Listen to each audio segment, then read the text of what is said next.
안녕하십니까. 저는 수원성교회에서 집사로 활동하고 있는 남기업이라고 합니다.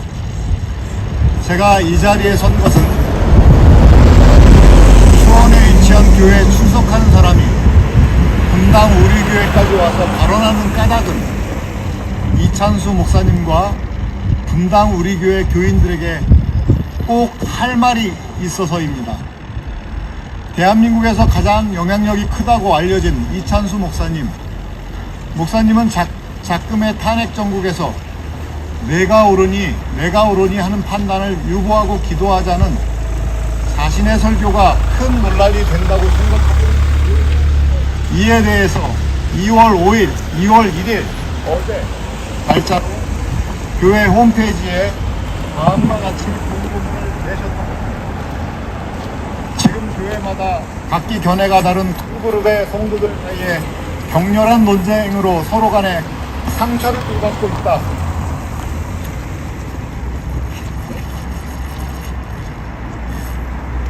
세상은 지금 끝없는 분열 속으로 빠져들고 있다.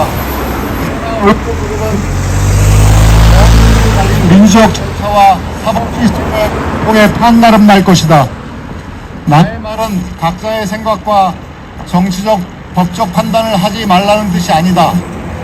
그러나 지금처럼 교회와 성도들이 양분되어 분노와 적대감, 그리고 그것으로 인해 서로에게 상처와 아픔을 주는 일은 막아야 할 것이다.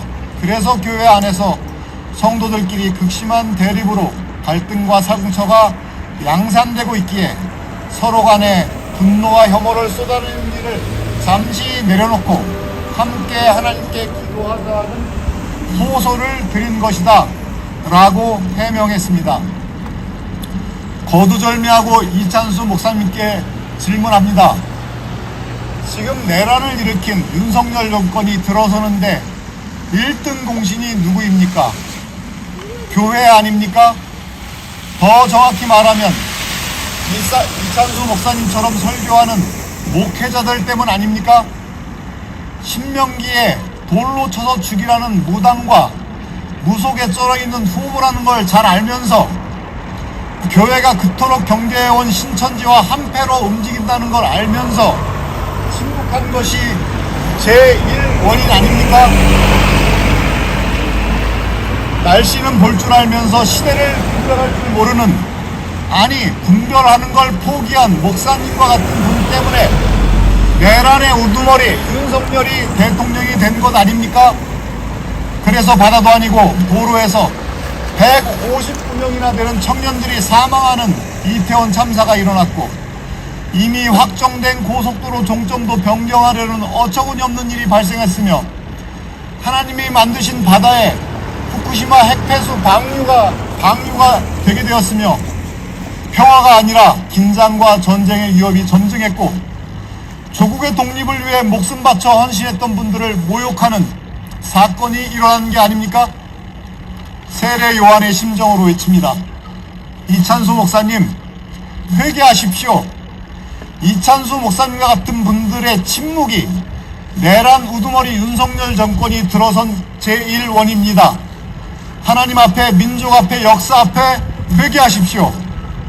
윤석열의 당선은 하나님의 섭리라는 말로 여호와의 이름을 망령되이 일컫지 마십시오. 목사님의 잘못 때문에 일어난 일을 왜 하나님의 섭리로 돌립니까? 죄가 더해질 뿐입니다. 복음서에 보면 서기관들과 바리새인들에게 예수님이 유대인을 가장 경호하는 법사의 새끼라고 욕설을 퍼부었는데 그 까닭이 무엇입니까?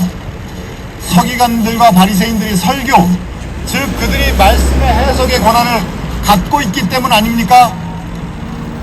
설교가 시대를 구할 수 있기 때문에 시대의 흥망성쇠가 설교에 달려있기 때문 아닙니까?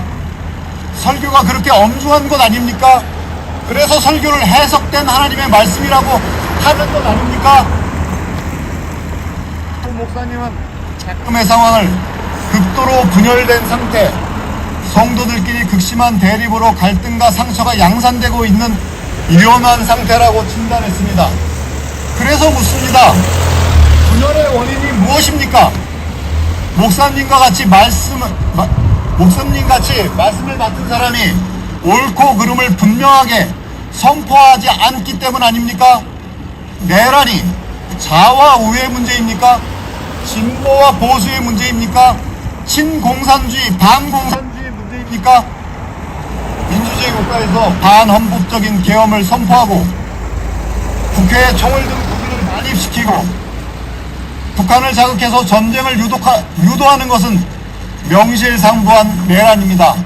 이 끔찍한 내란이 실패한 것을 안타까워하고 윤석열 탄핵이 잘못되었다고 소리를 높이는 교인들을 준엄하게 꾸짖는 것이 목사의 책무 아닙니까?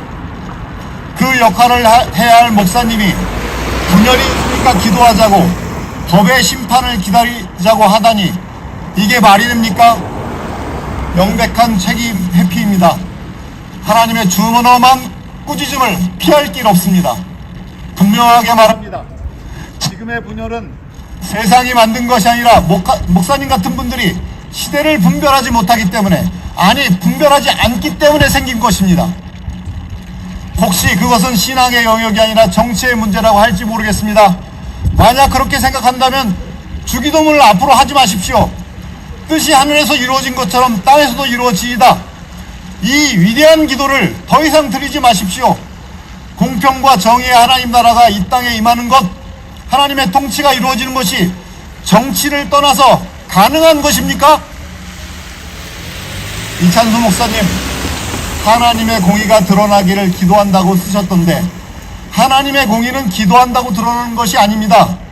공의는 옳고 그름을 분별하고 핍박과 위험이 따르더라도 행하는 것을 통해서 드러나는 것입니다. 그것이 십자가를 지고 예수님을 따르는 성도의 길입니다. 그럴 용기가 우리에게 부족하기에 위로부터 내리는 성령의 도우심을 구하는 것, 그것이 기도입니다. 세례 요한의 심정으로 다시 한번 구합니다. 이찬수 목사님은 회개하십시오. 민족 앞에, 역사 앞에, 하나님 앞에 회개하십시오. 내란 수계 윤석열 정권이 들어선 것은 교회, 정확히 말하면 이찬수 목사님 같은 분들 때문입니다. 지금 분열이 심각하게 일어나는 까닭도 시대를 분별하는 책무를 포기한 목사님과 같은 분들 때문입니다. 도망가지 마십시오. 하나님의 책무를 넘기지 마십시오. 이상으로 발언 마치겠습니다.